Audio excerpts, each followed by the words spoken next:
So, little baby bettas are right now at home at the very top of the fish rack, which is going to be their home for yet probably another week. And then when I come back, I'm going to move them into a 20-gallon long so they have more space.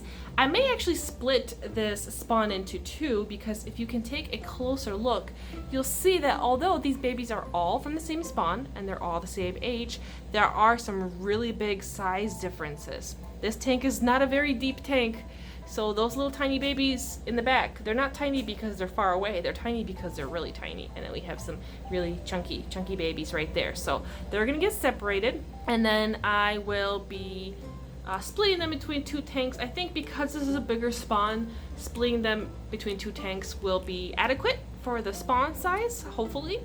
But I'm really excited. As you can see, a lot of them are starting to marble. They're at the very early stages of marbling. A lot of them are cellophane, and usually what happens is they'll kind of have their little baby stripes, then they'll lose that coloration, they will start to be cellophane, and then they will start to get their koi patterns. So one good example is this little guy right there. Let's see if I can get a closer look. You can kind of tell that some of the dark pigment, oh, where did you go? Where did you go, little baby? Oh, there you are. So some of the black pigment is actually starting to show on this one. So this one's starting to get its colors, while this one in comparison is still pretty white. This is my chunky cellophane. This is kind of nostalgic because my very first spawn, if you guys remember watching them, I had a couple really chunky big cellophane babies, and I think these might be some big males, and to see them pop up in my spawn again like this seems like I'm going full circle. I'm going full circles with this spawn, experiencing that all over again.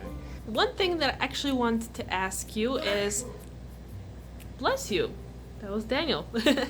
But I wanted to ask you, how many babies do you think are in this tank? I actually have not counted them yet, and about next week I'm going to be splitting them between two tanks. So when I do that, I'm actually finally going to get a count of all these little baby bettas. We're going to get to see how many we have exactly, but before that happens, put your guess down below in the comments. How many do you think there are? My guess is that there are anywhere between 80 to 100 babies, which is quite a bit.